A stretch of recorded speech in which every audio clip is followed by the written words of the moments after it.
Welcome back, everybody, to another video. I'm Ann Blackwood, your Silicon Valley Sage Sister, here to bring consciousness to the forefront of your daily life to make life a little kinder and simpler. And I am stuck in traffic, so I want to talk about stepping into your personal power. And I call it stepping into your personal power rather than taking back your personal power. Because we've always had it. We were born abundant. And you can ignore it. You cannot take it out and wear it like a piece of clothing. Or show it like a smile. But it's yours. It's yours, and it's always been yours, and it's always been inside of you. So we're stepping into our personal power. We're not taking it back. Because it's something we choose to use or not. But you've always got it at any time at your fingertips. But limiting beliefs, especially when you feel like life is effed you for so long, can be hard. Letting go of those limiting beliefs can be hard. Trust me, I know. I've been there, and I work with people every day. It can be hard, but it's all up here. It's a choice. And part of utilizing this is recognizing what you already have to be grateful for. And I know this can be hard because I was just there. I went from being super abundant. I talk about this from time to time. I went from so abundant financially that I could give away an iPhone to a friend from time to time just because I wanted a new one. I had so much money, to lockdowns like everyone else. And my entire world turning upside down. But I also recognize that that's because of choices I made. I didn't know lockdowns was coming, but I wasn't set up for lockdowns. That's because of choices I made prior to lockdowns. I didn't know. It's both. It's both not my fault and it is my fault. I wasn't prepared.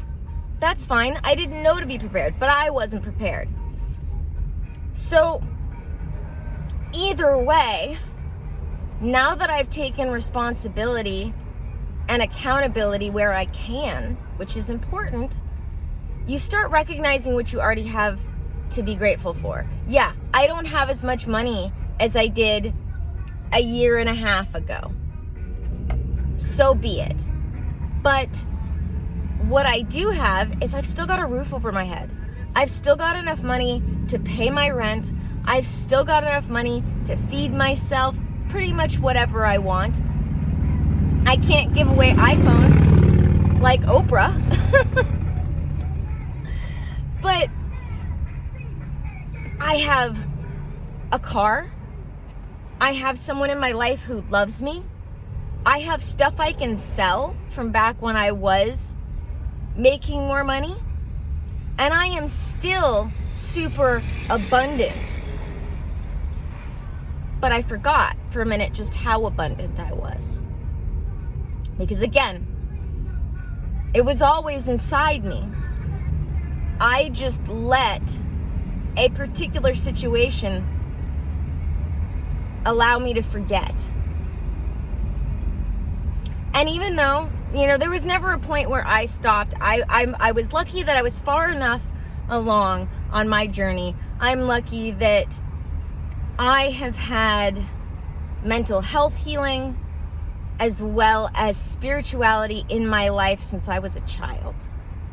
So I was far enough along on my journey that I didn't stop. I didn't stop trying.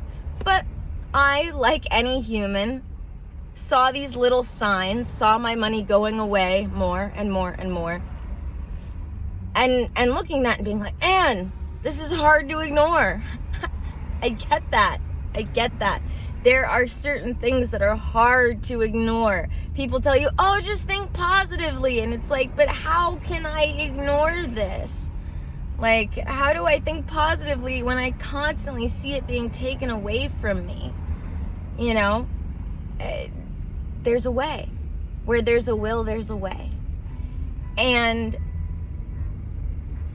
it's truly about learning not to focus on where things are leaving, because I talk about negative and positive from my Caro practice, from my Caro tradition, as not bad or good. Like as well in psychology, when we talk about negative and positive, it's not about bad or good. It's about adding or subtracting. So just because something's subtracting from your life doesn't mean it's bad. It doesn't mean it's bad. So yeah, I wasn't making money in that particular way anymore, but it was opening up space. It was clearing up space for me to do better, for me to level up and do more and more. So that's the thing, is that sometimes we need things like friendships or jobs or relationships cleared out of our life to make space. I like to use my couch analogy, which I'll do in a second. We need to clear that space to make room for the new. So like, for instance, maybe it was about a year, actually, it wasn't a whole year. It was a couple of months. That's how long ago it was. A couple of months before lockdowns, just before anybody knew what was going on at all, I lost a job that was about a third of my income. But I was able to recognize that at the time as clearing space for me to go full-time with my practice. Because I was able to recognize that you have to clear space of the old to make room for the new better. So the analogy I like to use is you've got a beautiful living room and an old ratty couch. You don't want to get a new couch and set it side by side with your old ratty couch. You get rid of the old ratty couch to make room for the new beautiful couch, to make your whole living room beautiful. We can do this in life. And so recognizing, yes, I've got this old ratty couch and it's gotta go, but I've got this beautiful living room. I'm not focusing on the fact that I've got an old ratty couch. I'm focusing on the fact that I've got this beautiful living room that I could put a new beautiful couch in. This is the key. Recognizing, not taking for granted what you already have. That's really what it is. That's really what it is. Not taking for granted what you already have. Because you already have, whether it's a clear plot of land to build your foundation on, or a sturdy foundation to build the rest up on. I switch metaphors on you. Pardon me.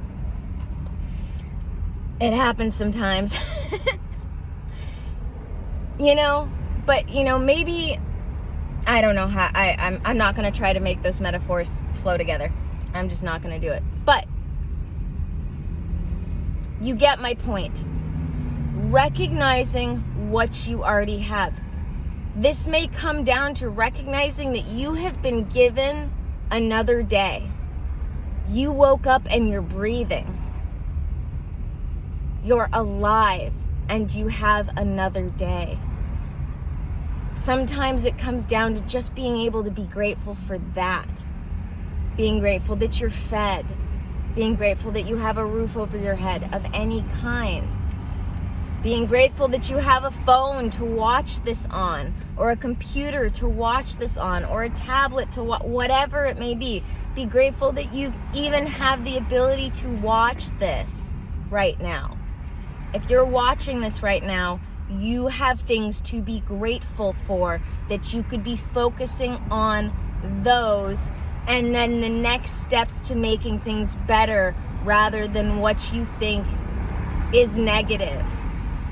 where you see things leaving. It's all about just recognizing that the mindset is everything. And those limiting beliefs can be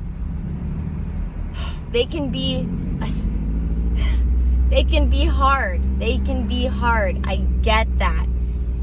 That's why having someone to help you recognize, having someone else to help you recognize, whether that's a friend or a loved one, family member, or even a coach or mentor, having someone to help you recognize where your limiting beliefs are standing in your way and what you do have to be grateful for is so helpful.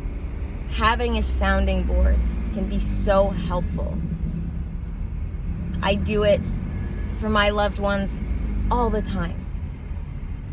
My loved ones do it for me all the time.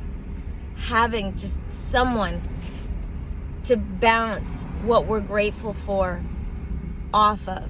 Having someone to help us recognize when we're focusing on the wrong things. Journaling, meditation. There are so many different ways, but you've got to start by breaking down whatever your belief system is that's getting you to see that way. And start recognizing that you do live in a supportive universe, that this is happening for your good. It's not happening for any other reason. And that if you can learn not just to look at it that way, but see how that is the case. Because yeah, we can be delusional. We can absolutely find ourselves in delusional places where we recognize all the wrong things. So you don't want to just say, oh no, this is for my good. You want to actually logically figure out how that's the case. Not just telling yourself, because just telling yourself, that can actually make it worse. Like, I wanted to do a whole video on this concept, but there's this concept that doing positive affirmations can actually make people more depressed. And that's because if you don't actually believe it, if you have no reason to believe it, it can actually just remind you of the negative things you're trying to weed out of your thought process. And that's no good. You don't want to do that. So you want to actually take logical, rational steps towards recognizing, why is this actually good? You know, like I said with my past, when I lost my past job just before the lockdowns, before we knew anything was going on, I wasn't just saying, yay, I don't have a job anymore, this is for my good, for no reason. It's not like that. This is for my benefit, because this isn't my only job, and now this allows me the freedom of not spending that time I would have at my job to spend that time up-leveling my private practice. You see the difference? There's a difference between just trying to be like, oh, this is for my good for no reason. I'm just trying to see it's for my good. That doesn't help. Usually that makes it worse. You want to actually find the practical, real life reasons why it is actually for your good. Again, this is another reason why having someone else to help you do that can be helpful, because sometimes we can just have this tunnel vision. Again, I see it all the time. We as people have the limited perspective that comes from our understanding of the past we've experienced. So having someone else to be able to see a broader view, because if you think about it like this, you, through your own eyeballs, can only see what you can see. You can't see directly behind you. You can't see your back. You could have a big monkey on your back and it's just out of view. But someone else who can walk 360 around you could see that. That's a great metaphor for that. That's why having outside perspectives, and it can be hard to find people close to you that can have an open mind, who aren't emotionally attached to it in some way. So that's another reason why being able to find someone who maybe isn't as close to you that can help you out with that can be really, really helpful. But either way, when it comes to having limiting beliefs, beliefs that hold you back from recognizing